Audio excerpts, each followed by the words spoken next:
Welcome to Founders Future, a podcast powered by Closers.io, where we dive into the journeys of innovative entrepreneurs and explore the road ahead for them and their companies. I'm your host, Jay Encarnacion, and in each episode, we uncover the stories behind impactful ventures, the challenges faced along the way, and the strategies driving their future growth. Today, we are thrilled to have Anita Nielsen, the founder and president of LDK Advisory Services. Anita brings over 20 years of B2B sales and sales enablement experience, a psychology background, and a passion for empowering sales teams through customized coaching and training. Based in Frankfort, Illinois, LDK Advisory Services, founded in 2014, is transforming how sales leaders build high-performing teams with offerings like the Psyched to Sell Masterclass and her best-selling book, Beat the Bots. We'll be exploring her founding story, how her business drives sales performance, and her vision for scaling this impact-driven venture. So with that being said, let's dive right in. Anita, welcome to Founders Future. I'm so happy to be here, Jay. Thank you. Absolutely. A pleasure and an honor to have you on the show today, Anita. Really would love to start at the beginning for our listeners here. So if you could tell us what specific problem in the sales enablement landscape really inspired you to start LDK Advisory Services. Yeah, it's interesting. So I was working at a company, it was a sales enablement platform. And the role that I had was to work and consult with enterprise sales teams. And so you had to put together a presentation for them after you did the assessment. And so there was a presentation that had to be put together. It was 60 slides long. And Wow. yeah, it was horrifying. And so I had a really good relationship with this customer, like really good. And I knew exactly what they needed. It Yep. didn't belong in the format that I was being told to put it in. And so I remember I said to my boss, I'm like, I can't, if I take this to this customer, they're going to ask where Anita went because somebody snatched her body. There's no way she would do this. She knows us, right? And so I had to make a choice. I quit. I'd never quit a job before in my entire life without having a promotion or a better job right around the corner. And that's it. That's how it started. I didn't know what to do. And I thought, you know what? Now or never, right? You got the opportunity. So just let's see what happens. Try it, see what happens. If not, you can always go back and get a job. That's So that's it. how it started. But I didn't want one size fits all. That was the basis for what I wanted to do. I wanted to go out and be able to learn my customers and then do what was right for them, not tied to some methodology or whatever. It had to be about them, the whole thing. Otherwise, it wasn't going to drive any change. So that was the premise behind it. Amazing. Incredible. Definitely want to get into the nuts and bolts of what you're doing with LDK Advisory Services, especially for our listeners, Anita, who once this airs could very well want to come and work with you after hearing about what you provide. So if you can walk us through a couple of points here. First is going to be really what the core offer is, how you're generating revenue with LDK. So I know that you have the Psych to Sell Masterclass, tailored coaching. So is that one-on-one group? If you could walk us through that, how it's structured for your clients, and who is your ideal client that you work with these services? Yeah, for sure. So when I first started the business, it was a lot more sales enablement services. Yeah. And I did a little bit of training here and there, but when I found that I loved to train and I was Yes. really good at it, I said, okay, you know what? Let's angle this business more toward that. So my two offerings are the first one is Psych to Sell. It is a 2 day, sometimes 1 day sales training that's basically about helping transactional salespeople become more consultative or helping people that are consultative salespeople become customer advocates. And that is, it's just joy to do because the first day is the skills, and then the second day is the psychology on top of it. It's a blast. And so then, because of all the AI and changes that have been going on recently, I built a class on this, and it's for human to human sales acumen boot camp. Because what I'm hearing now is that you hear any of these people out there in industry, they're saying that you have to have what has historically been called a soft skill. You have to be really good at those things, right? Compassion, empathy, and it's a theme of my book too. If you want to be successful and future ready to sell with technology, with all this technology happening, you better be good at the things that make you human, right? The things that the machines can't replicate. And so that's what that course is centered on. So those are the two biggies that I'm like all in on right now. I will do sales enablement services. What ends up happening inevitably, I'll go in to do a training and I'll get to know the gang and I'll know the sales leader and they'll be like, hey, could you do this? Yeah. Sure, I can.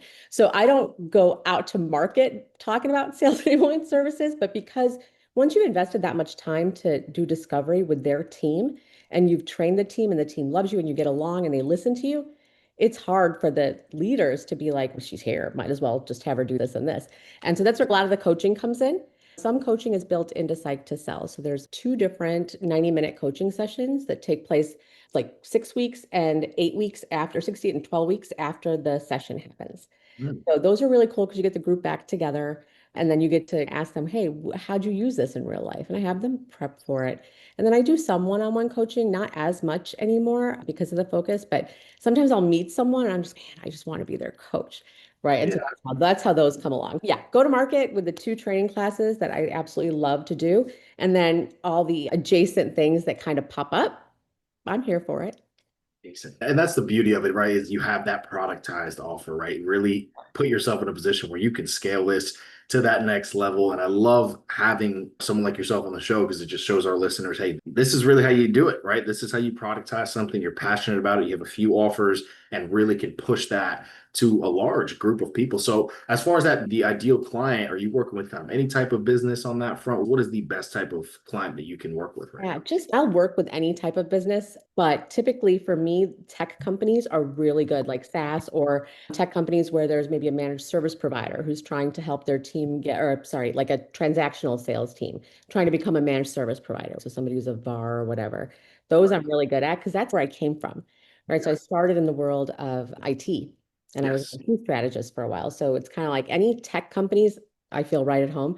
But I've done manufacturing, like I worked with a sheet metal company, which was Uh, fascinating, which is not the thing that I would think I was going to learn about. But sales is sales at the end of the day. I feel like there's certain things around it that change, but those skills, that technique, that connection, it's human, right? So as long as humans are selling, I'm good to help out. I But love it it. is mid-sized to enterprise tech companies primarily.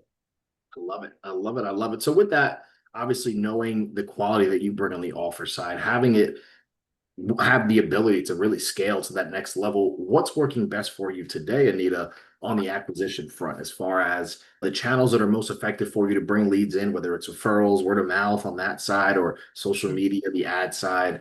Talk us through what's working best on that front for you. You've got me at a really good time, Jay. So it's very interesting. So my business for the past 11 years has been almost 100% referral or repeat business, right? And like long contracts. There's customers I've been with for 4 or 5 years because once you're right in that customer, they don't want to have you leave with all that knowledge. So I've been really super blessed. And so I've worked a little bit over part-time for many of the years. I have two kids. And just being around, being the mom who could bring the lunch to school if they forgot it, pick them up from the nurse, that was really, I had the flexibility to do that. Amazing. So my kids went to college. So my daughter went 2 years ago. My son went last year. So I'm What like, now? okay, there's time here where I'm not cleaning up after them and I'm not trying to chase them down or drive them places. So what do I do? And of course, the logical idea was let's double down on this business. Let's make it happen. And so I have a couple of my clients that are the referral clients. In the past, 6 weeks, I've been working on a content strategy.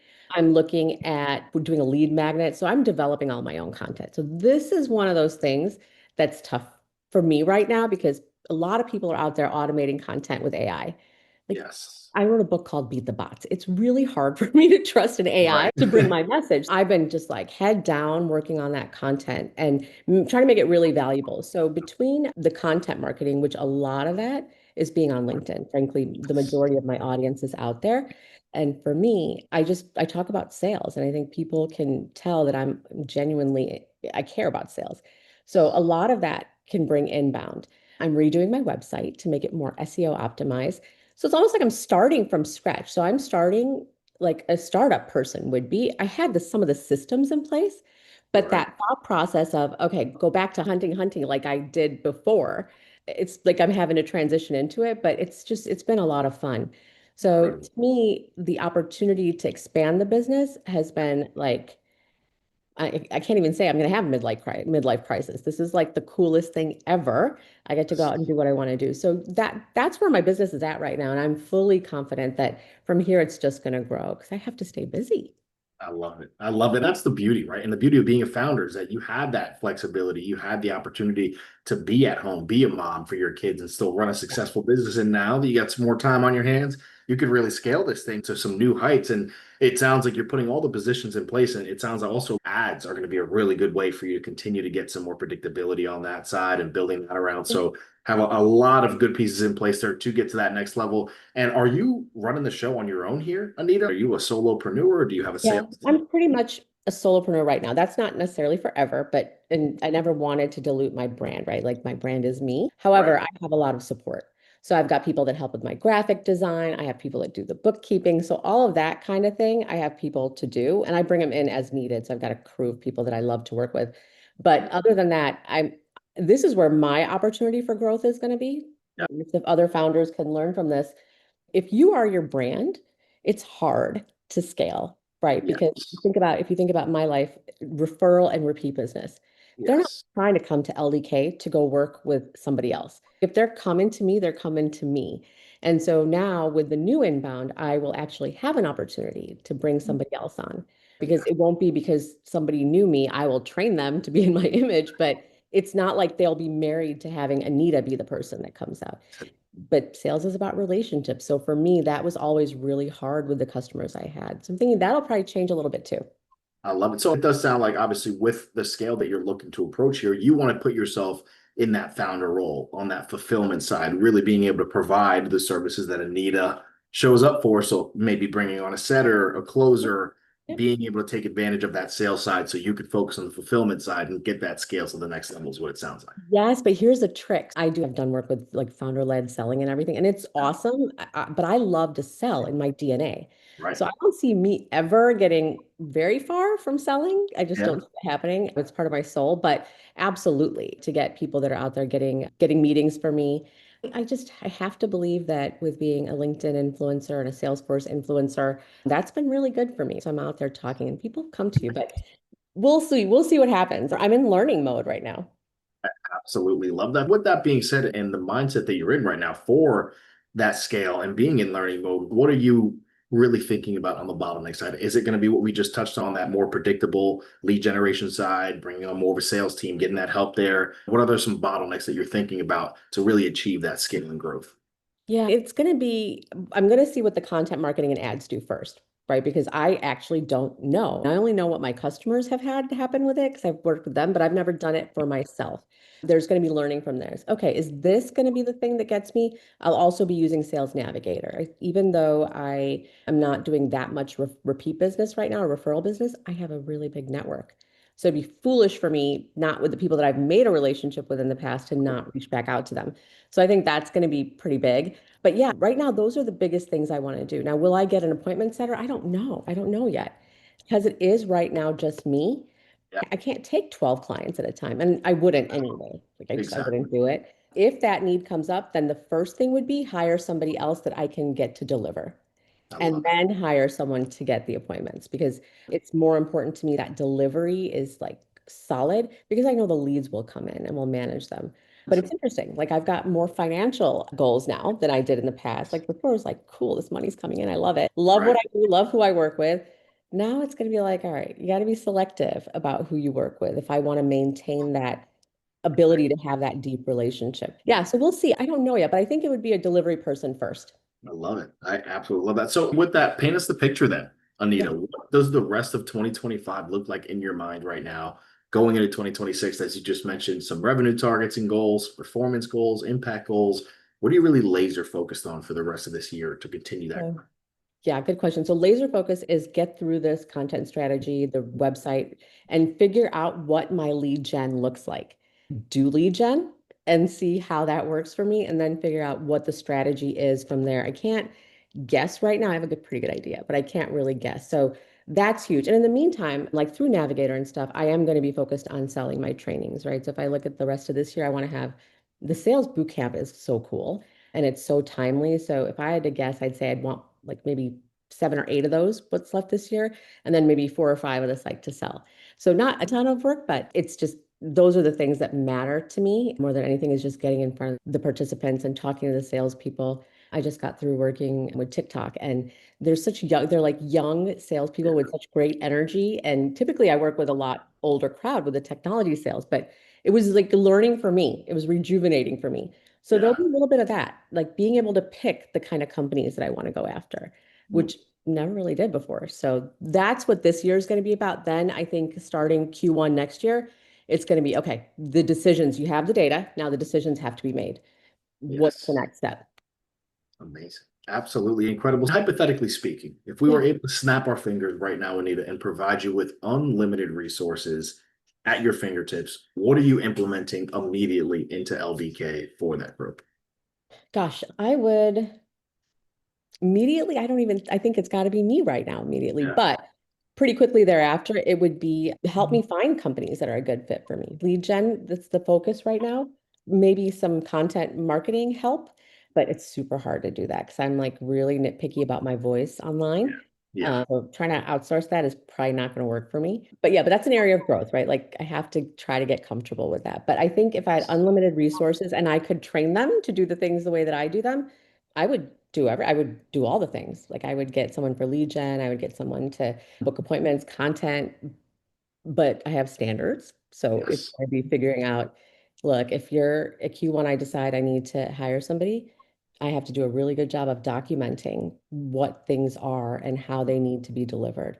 Because I think for founders especially, it'll crush you. My soul would be crushed if I Yeah. brought on somebody and they represented the company not as I've built it. So that would be scary for me. But yeah, so maybe find me some great salespeople. I don't know. That's Yeah. right now, it's got to be me. The next 6 months, I need to create the foundation for the business that is the business of the future now. Yeah. It's grow mode. It's not for grow mode. So really putting the position, the pieces in place and figuring Yeah, out what's working best and best and see the machine in action and then let's exactly. stack it up. Let's stack it up. I love that. Talk to me about your mindset. Obviously, you've been in the space for quite some time now, Anita, and now that you're really trying to hit the ground running, how do you see the sales enablement industry as a whole evolving in the coming years, especially with your psychology driven approach and your insights from Beat the Bots? What are you really doing to position yourself at the forefront of that evolution? So, it's AI right now, right? Yeah, Everything. Like you yeah, can't, I'm just tired of it actually. But when I wrote my book 2019, these were the things that I was taught, or 2019, yeah, 19. yeah. It's exactly what I was talking about. The more that technology advances in sales, the more the humanity of it is going to become valuable. Mm, So I see if I'm doing things that a robot can do, so if a machine can do something, the machine's going to end up doing it, period. So you better be doing the things that machines can't. And to right. me, as a sales professional, it's who you are, what you stand for, and how you're able to create value for your buyer. That is the area to differentiate. And it's not, buildings don't buy from buildings, humans Mm, buy from humans. So who you are as a human and who that buyer is as a human, the magic that happens there, that can't be replicated. And that's largely a function of the salesperson. So that is the biggest change. I think companies that have had the benefit of having all different kinds of salespeople with all different types of skill sets out there. And just some people, salespeople wing it. That's some of us, that's what we do. And you get lucky sometimes. mm, But there's going to need to be a lot more consistency in a couple of things. One, how to use AI and just getting in there and saying, look, this is the hard line. yes, Salespeople do this, period. This is not, discovery is not a thing that I'm ever going to want. I'm never going to say, have the AI do discovery. It's not going to right. happen because the relationships, the foundation, everything is built there. So sitting down with my clients and saying, all right, let's figure out where AI is actually going to make a difference for you without compromising the humanity of it, because humanity is where your differentiation is going to live. So Mm, industry wide, it's going to be deciding what goes to which part. AI has to work in conjunction with a seller, right? Like people say there should be the teammate or whatever. I don't care what you want to call it. It just has to serve the salesperson. Sales enablement, we serve salespeople. So I would want the technology to do the same, and figuring out how to do that without annoying salespeople and overwhelming them. That's going to be the trick. So I think there's going to be a lot of need for that. I love that. So, with that being said, there, I do want to take us into the lightning round here. Incredible Sure. getting the insights from you and your journey. And clear as day, you're going to take this thing to the next level, Anita, with the passion and the drive that you have. So, on this lightning round side, I would love to hear from you about a tool or a resource that you're using, whether it's a psychology insight, a sales strategy from your 20 years plus of experience, an AI tool. What's the biggest game changer been for LDK this far? Gosh, game changer. So I think, and this is just totally on brand for me, it's listening. At the end of the day, people like to talk about themselves. Everyone says that in sales. But Yeah. what's 1,000 times more important is feeling heard and feeling seen. So if you can genuinely be the person that listens to your customer, like I said, 11 years, repeat and referral business. That doesn't happen because I go in there and check a box. It Yes. happens because my heart and soul is with that customer. And they'll say things like, oh, you have our back. Mm, So the tool is the devotion to helping that buyer be successful based on their terms and just really listening. And it's going to get harder and harder. Machines don't actually listen. So yes. as a seller, if you can be that person, you'll be amazed. I used to say in my home before my kids went to college, I used to say, I live with a techie dude Mm, and two teenagers. If I can get someone to listen to me, I'm going to buy whatever they're selling, yeah. period. Because my brain is so unfamiliar with that feeling anymore in this house that, Yeah. yeah, bring it to me. So I think that's going to be continue to be very powerful. I love it. I love that. And then as far as advice goes, Anita, two more questions for you before we wrap up the show. What's the best piece of advice that you have personally ever received about scaling a mission-driven business? Yeah, so this is funny. This is what I learned the hard way. Value is in the eye of the buyer. I don't care what a marketing team tells you is valuable, what the product team tells you is valuable, what the website says is valuable. Doesn't matter. The only thing that matters is the value to that buyer from a I'm the role playing the buying, I'm playing the buying role at this company, and I'm a human who has objectives and goals to achieve. So I went to go redo my website many years ago, and I had all my content written. I'm going to try to make this quick. I had all my content written. I was super excited. I had an executive coach at the time, and so I'm like, "Hey, can you just read this for me?" Yeah, How many customers did you contact? I'm like, "Why am I contacting customers? Like, I know what my value proposition. I need to go to them." She's, "You're going to have to." And she's a little bit of a bully, which I yeah, need. And so, of course, I wait until the day before I have to meet her the next week, and I call my customers. I was like floored because mm, what they had to say, nowhere was it going to be in the content. It was, wow, you have my back. That was the biggest one. yeah, You're not going to fail on your watch. Problems before I do, and then solve them before I even knew that they were going to happen. You do what you say you're going to do. I know you're honest. Like the things that aren't, you can't put necessarily on paper. exactly. And it was amazing to go through that. It was before the books, but that informed a lot of what was in the book because value, if you can't define it in their terms, you can't create it with your product. Right. So the best thing I can do is tell you, find out what's valuable to that buyer, use good questions to do it, do a lot of research, build credibility, but get to the heart of what's valuable to them. Amazing. And then last, certainly not least here, Anita, what is the best piece of advice that you can offer to the listeners right now tuning in? Just heard your incredible journey and all the successes that you are going to continue to see. What Yeah. can you leave them with before we wrap up the show today? So if you're in a spot where you're trying to grow your company and you have employees, don't ever let the distance between you and your employees get so great that you lose touch with the culture of your company. And that's with scale comes how do we preserve the culture of this company that we've had in this startup mode without compromising it? Always put some time in your calendar to stay connected to those peoples and have somebody really good in change management around to help with communication. But with scale comes a lot of different problems and potential like risks. If your company got to here because of the way that it delivered service, if you scale it and add 20 people, what's going to happen to that service, right? How do you maintain it? So be relentless and fierce about protecting that culture. It is a reflection of the founder every single time. So I would just that you have to honor that like very carefully. So that would be the advice. I love it. I love it. With that, right there, ladies and gentlemen, that is going to wrap up another inspiring episode of Founders Future. And Anita, I truly cannot thank you enough for coming on the show and sharing your amazing journey and your insights with us. And as I just mentioned, clear as day, why you've seen so much success in your career, in your life, and why you will continue to see that. So truly an honor and a pleasure having this beautiful conversation with you today, Anita. And to our listeners, if you enjoyed this episode, which I know so many of you have, don't forget to subscribe to Founders Future wherever you listen to your favorite podcasts. And also don't forget to check out LDK Advisory Services at ldkadvisory.com to learn more about their sales performance solutions and follow Anita on LinkedIn at linkedin.com/in/Anita Nielsen. For more resources and insights, you can check us out here at closers.io, where we are dedicated to helping businesses accelerate their growth through trained deployment setters and world-class marketing systems. Until then, keep climbing, and we will see you on the next one.